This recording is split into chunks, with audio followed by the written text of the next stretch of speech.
Most welcome art and English online education channel. और आज का हमारा टॉपिक है कक्षा 12वीं की सेकंड जो भूगोल है उसका चैप्टर 4 पार्ट 4। इसका नाम है मानव बस्तियाँ। देखिए, मानव बस्तियाँ क्या हैं। मनुष्य जिस स्थान पर रहता है वो अधिवास कहलाता है, और अधिवासों का जो समूह होता है ना, वही मानव बस्तियाँ कहलाती हैं। ओके, आपको समझ में आ गया होगा। मानव बस्तियां मतलब मानव के रहने का स्थान होता है। अब मानव बस्तियों को हम लोग डिवाइड करेंगे और एक एक करके समझेंगे। देखिए, इस चित्र के माध्यम से मैं आपको पूरा पाठ समझा दूंगा। आपको जहां भी दिक्कत हो आप उसको स्क्रीनशॉट लेकर फिर से देख सकते हैं। इसमें लिखा है मानव बस्तियां, यहाँ लिखा है। तो मानव बस्तियां जो होती हैं वो प्रमुख रूप से दो प्रकार की हैं, ग्रामीण बस्तियां और नगरीय बस्तियां। नगरीय बस्तियों को हम शहरी बस्तियां भी कहते हैं। जो ग्रामीण बस्तियां हैं वहाँ के अधिकांश लोग कृषि कार्य करते हैं, और नगरीय बस्तियों के अधिकांश लोग तृतीयक और चतुर्थक क्रियाकलाप या द्वितीयक क्रियाकलाप करते हैं। अब है ग्रामीण बस्तियों में कौन कौन सी बस्तियां आती हैं। तो ग्रामीण बस्तियों में आती हैं गुच्छित बस्तियां, विखंडित बस्तियां, पल्ली बस्तियां और एकाकी बस्तियां। अब ये कहाँ कहाँ भारत में पाई जाती हैं वो मैं आपको चैप्टर में समझाऊंगा। और जो नगरीय बस्तियां होती हैं उनमें कौन कौन से नगर होते हैं। तो कार्यों के आधार पर बहुत से नगर होते हैं। ये क्वेश्चन आपके पेपर में आएगा और आप नोट कर लीजिए। जो प्रकार्यात्मक हैं या कार्यों के आधार पर कितने नगर हैं, उनमें आपका है प्रशासनिक नगर। प्रशासनिक नगर में हमारा दिल्ली आता है। औद्योगिक नगर, इसमें मुंबई आता है। व्यापारिक नगर अपना कोलकाता आता है। खनन नगर रानीगंज और झरिया आता है। गैरीसन नगर अपना अम्बाला आता है। धार्मिक नगर भारत में बहुत से हैं, मथुरा है, इलाहाबाद, प्रयागराज है। शैक्षिक अवकाश अपना बनारस भी है, उसको भी आप मान सकते हैं। और पर्यटन नगर में शिमला और नैनीताल है। भारत में ये कई प्रकार के शहर हैं कार्यों के आधार पर। अब महत्वपूर्ण बिंदु पढ़ते हैं, मैं पढ़ता जाऊंगा, आपको सिर्फ देखते चलना है। मानव ने सभ्यता के विकास के साथ साथ अपने निवास के लिए घर बनाए। मानव के इन्हीं घरों के समूह को एक बस्ती की संज्ञा दी जाती है। ठीक, जो घरों का समूह है वही बस्ती है, उसी को मानव बस्ती कहते हैं। अब मानव बस्ती है तो वो एक गांव से लेकर और बड़ा शहर तक हो सकती है। बस्तियों को मुख्य रूप से दो भागों में बांटा जाता है, जी आपको याद रखना है, ग्रामीण और नगरीय बस्ती। ओके। भारत में नगरीय बस्तियों की संख्या बहुत तेज़ी से बढ़ रही है, इस बात को आपको आना चाहिए। ग्रामीण बस्तियां मुख्यतः चार प्रकार की होती हैं, गुच्छित, अर्धगुच्छित, पल्लीकृत और एकाकी।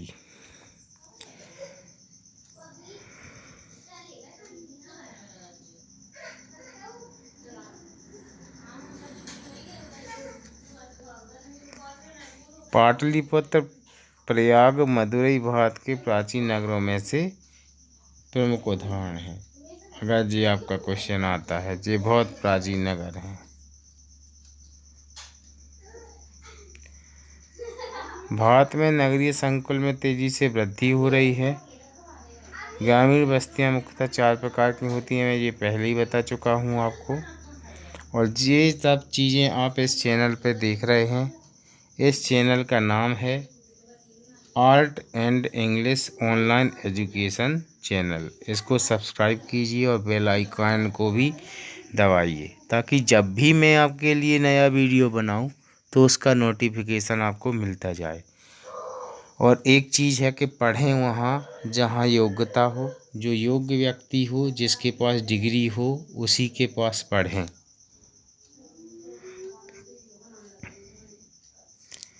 अब है मानव बस्तियों के महत्वपूर्ण क्वेश्चन आंसर हैं। नीचे दिए गए 4 विकल्पों में से सही विकल्प चुनना है आपको। निम्नलिखित में से कौन सा नगर नदी तट पर अवस्थित नहीं है? तो इसमें है आगरा, ये नदी के पास है, पटना नदी के पास है, कोलकाता नदी के पास है, लेकिन भोपाल नदी के पास नहीं है। तो आपका राइट आंसर है भोपाल। नेक्स्ट आपके लिए है, भारत की जनगणना के अनुसार निम्नलिखित में से कौन सी एक विशेषता नगर परिभाषा का अंग नहीं है? तो नगर परिभाषा की एक परिभाषा ये रही है, 75% से अधिक जनसंख्या प्राथमिक कार्य करती हो। अगर वो प्राथमिक कार्य करती है तो इसका मतलब वो ग्रामीण है, नगरीय नहीं कहलाएगी। इसके बाद है, निम्नलिखित में से किस पर्यावरण में परिक्षिप्त ग्रामीण बस्तियों की उपेक्षा नहीं की जा सकती है? तो इसमें है गंगा का जलोढ़ मैदान। निम्नलिखित में से नगरों का कौन सा वर्ग अपने पदानुक्रम के अनुसार क्रमबद्ध है? तो इसमें क्रमबद्ध है आपका,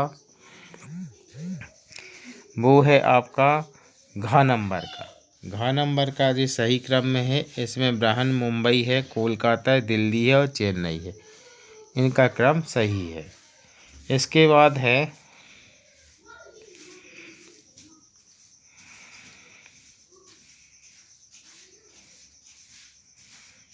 अब प्रश्नों के उत्तर 30 शब्दों में देना है।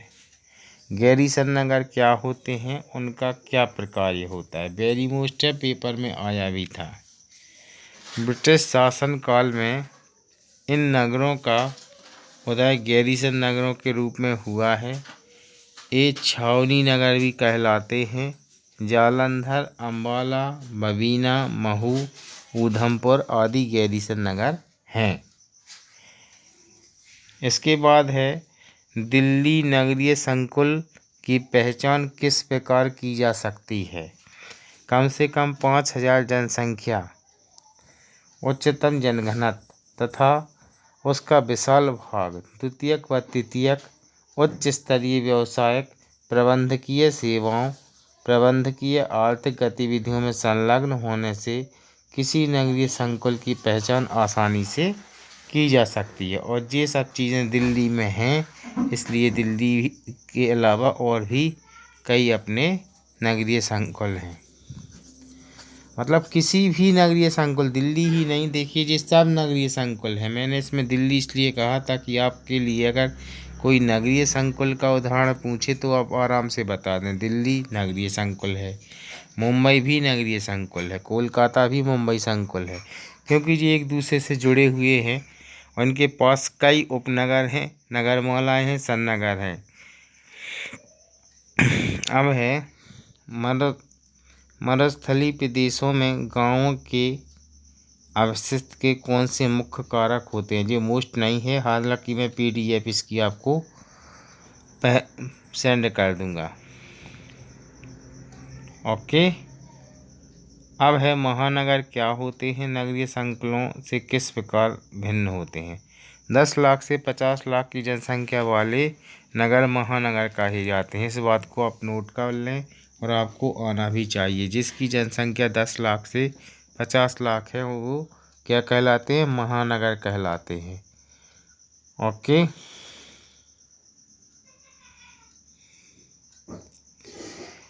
अब बड़े क्वेश्चन हैं, इनके लिए मैं भारत में मानव बस्ती के आकार के आधार पर 4 प्रकार की जो बस्तियां हैं इनकी PDF में आपको सेंड कर दूंगा, क्योंकि वीडियो काफ़ी लंबा खिंच जाएगा अगर हर चीज़ आपके लिए बड़े क्वेश्चन भी पढ़ दूँ तो। जी मेरा चैनल है art and English online education channel, इसको आप सब्सक्राइब कीजिए और आपकी जो वार्षिक एग्ज़ाम है उस तक लगातार आपके लिए मैं वीडियो सेंड करता रहूँगा। अब कुछ छोटे छोटे क्वेश्चन भी हैं। ग्रामीण बस्तियों में मुख्य रूप से किस प्रकार के क्रियाकलाप होते हैं? तो ग्रामीण बस्तियों में मुख्य रूप से प्राथमिक क्रियाकलाप होते हैं। ये आपका पेपर में आ जाएगा और आप पर बनना भी चाहिए। ये एक प्रकार की जोड़ी हैं, ये भी कभी कभी आ जाती हैं। ये भी आपको मैं PDF सेंड कर दूंगा। महानगर और मेगानगर में क्या अंतर है? 10 लाख से 50 लाख की जनसंख्या वाले नगरों को हम महानगर कहते हैं तथा 50 लाख से अधिक जनसंख्या वाले नगरों को मेगानगर कहते हैं। अब ये क्वेश्चन आपका पेपर में भी आता है, इसको ध्यान से देख लीजिए। इसमें ऐसा नहीं आएगा जैसा इसमें है। दूसरा बन के आता है कि नगरीय संकुल क्या है, तो आपको ऐसा लिख देना है कि एक नगर से चारों तरफ उससे जुड़े हुए कई नगरों का विकास हो जाता है, तो ऐसे नगर नगरीय संकुल कहलाते हैं। मैंने दिल्ली का उदाहरण आपको दिया भी था। भारत की नगरीय बस्ती एवं नगरीय बस्ती में आधारभूत अंतर स्पष्ट कीजिए। जी आपके लिए मैं PDF सेंड कर दूंगा, कोई ज़्यादा कठिन नहीं है। अब ये वाला क्वेश्चन मोस्ट है, जी आपका पेपर में क्वेश्चन आएगा, ये वेरी मोस्ट है, इसके लिए आप लिख के रख लें आज से। प्रकार्यात्मक नगरों का वर्गीकरण करना है, तो प्रकार्यात्मक जो नगर हैं उनका हम लोगों को वर्गीकरण करना है। इसमें आपके लिए प्रमुख नगर है जैसे प्रशासन नगर। प्रशासन नगर वे नगर होते हैं जो किसी देश या प्रदेश की राजधानी होते हैं, जैसे चंडीगढ़ है। मध्य प्रदेश का प्रशासनिक नगर क्या है? मध्य प्रदेश का प्रशासनिक नगर भोपाल है, क्योंकि सबसे ज़्यादा कार्यालय मुख्यमंत्री वहीं हैं। औद्योगिक नगर, जिन नगरों में उद्योगों का विकास होता है, मुंबई है जैसे। परिवहन नगर, कुछ नगर पत्तन के रूप में विकसित हो जाते हैं, आयत निर्यात अधिक होता है। खनन नगर, जैसे रानीगंज, झरिया है, डिगबोई है। तो जो डिगबोई का आ जाता है कि डिगबोई क्या है, तो डिगबोई है एक खनन नगर, इसको याद रखना। आगे बढ़ते हैं। गैरीसन, छावनी, अम्बाला, मेरठ है। धार्मिक नगर, सांस्कृतिक नगर, जैसे बनारस है, मथुरा है। निम्नलिखित तालिका, अब ये तालिका ये अपना चैनल है। और कक्षा 11वीं 12वीं अगर आप बड़ा मलहरा के आसपास रहते हैं तो 11वीं और 12वीं सबसे अच्छी कोचिंग आर्ट सब्जेक्ट की है पौराणिक coaching centre, Bharat gas agency के बगल में है। इस नंबर को आप लिख लें और जब भी आपको 11वीं 12वीं की कोचिंग करनी हो तो आप मुझे व्हाट्सएप पर मैसेज कर दें 7828462303। पल्ली बस्तियाँ क्या हैं? ये पेपर में आता है क्वेश्चन। वे बस्तियाँ जो किसी बड़े गांव से अलग छोटे छोटे समूहों में बस जाती हैं, लेकिन वे उसी बड़े गांव का ही हिस्सा होती हैं। इन्हें अलग अलग जगहों में अलग अलग नाम से पुकारा जाता है, जैसे पल्ली, नांगल, पुरवा आदि। अपने बुंदेलखंड में पुरवा कहते हैं गांव के पास। जैसे आपने देखा होगा कोई बड़ा गांव है ना, कोई बड़ा गांव है, उसमें 10-20 100-200 मकान है, ठीक जी हो गए मान लो 100, इसके पास 2-4 मकान और हैं, तो ये कहलाता है पुरवा। और जगह से पल्ली बस्तियाँ कहते हैं। ये भारत के मानचित्र हैं, उसमें कुछ चीज़ें दर्शाई गई हैं जो मैं आपको बाद में बताऊंगा। अब बोर्ड मंडल ने जो क्वेश्चन दिए हैं, माध्यमिक शिक्षा मंडल ने, हम उन्हें भी सॉल्व कर लेते हैं। पहला क्वेश्चन आपके सामने है, निम्नलिखित में से कौन सा नगरीय संकुल नहीं है? नगरीय संकुल इनमें से अनूपपुर नहीं है, बाकी मुंबई नगरीय संकुल, कोलकाता नगरीय संकुल, दिल्ली नगरीय संकुल। नेक्स्ट है इसमें, निम्नलिखित में से कौन सा पर्यटन नगर है? इस वीडियो का लाइक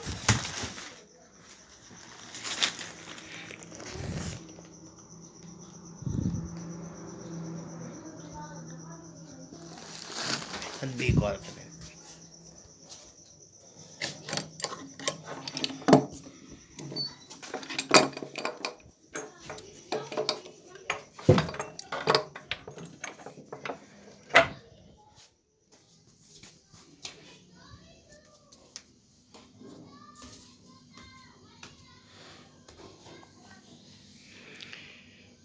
निम्नलिखित में से कौन सा पर्यटन नगर है?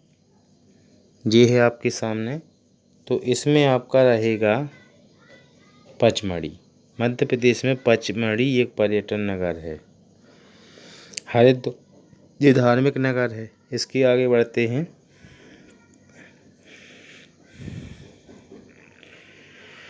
निम्नलिखित में से कौन सा नगर नदी तट पर अवस्थित नहीं है? जी मैंने आपको पहले भी बता दिया है। इसमें हो जाएगा हमारा भोपाल।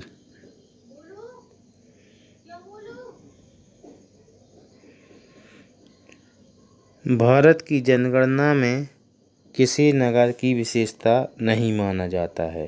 तो जहाँ के 75% लोग कृषि कार्य करते हों वो नगर नहीं, वो गांव कहलाता है। ये आपका राइट आंसर हो जाएगा। अगला है, भारत की जनगणना में किसी नगर की विशेषता नहीं माना गया है। ये मैंने पहले ही बता दिया, जहाँ की जनसंख्या 75% से अधिक कृषि कार्य करती हो। निम्नलिखित में से कौन सी गुच्छित बस्ती है? तो इनके आंसर आपको गुच्छित बस्ती, ठीक है, गुच्छित बस्ती में आपको बताना है कि इनमें से कौन सी गुच्छित बस्ती है। तो गुच्छित बस्ती है इनमें संकलित, क्योंकि जो एकाकी है वो भी गुच्छित नहीं है। पल्ली भी पूर्वा कहलाता है ना। आगे बढ़ते हैं। निम्नलिखित में से कौन सा आधुनिक नगर है? आधुनिक नगर इनमें से कौन है? देखिए, आपका प्रयागराज सबसे पुराना नगर, पाटलिपुत्र 16 महाजनपद में से एक, दिल्ली पुराना नगर। तो नया नगर कौन बचा? गोवा। आप रिजेक्ट करके भी चीज़ों को सिलेक्ट कर सकते हैं। अगला है, मकान की आकृति एवं विन्यास को प्रभावित करती है, भूमि की बनावट करती है, जलवायु करती है, आर्थिक दशा करती है। ये सभी आपका इसका राइट आंसर हो जाएगा। जमशेदपुर नगर है, आपको पता होगा जमशेदपुर नगर क्या है। जमशेदपुर में Tata iron and steel company का कारखाना है, इसलिए जमशेदपुर एक कैसा नगर है? औद्योगिक नगर है। आगे बढ़ते हैं।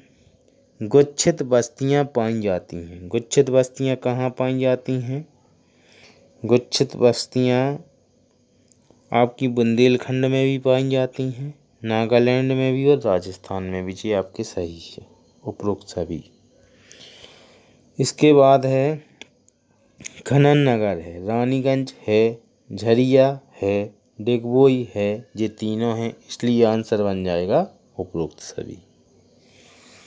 आगे बढ़ते हैं। नगरीय संकुल किसे कहते हैं? ये मैं आपको पहले ही बता चुका हूँ। ये बोर्ड मंडल द्वारा जो क्वेश्चन दिए गए हैं वो हैं। गैरीसन नगर किसे कहते हैं? ये भी मैं बता चुका हूँ।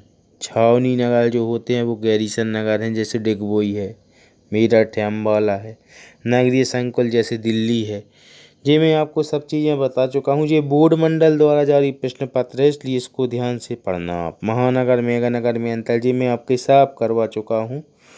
अब आपको कक्षा 11वीं में अगर आप पढ़ते हैं और बड़ा मलहरा के आसपास रहते हैं तो कक्षा 12वीं में अपने आपको पौराणिक कोचिंग सेंटर ही अटेंड करना है, क्योंकि यही सबसे पुराना और सबसे विश्वसनीय कोचिंग सेंटर है। और कक्षा 12वीं के छात्र अपने भाई बहनों को इसी सेंटर की सलाह दें। और ये मेरा नंबर है, इस नंबर पर आप मुझसे जुड़ सकते हैं।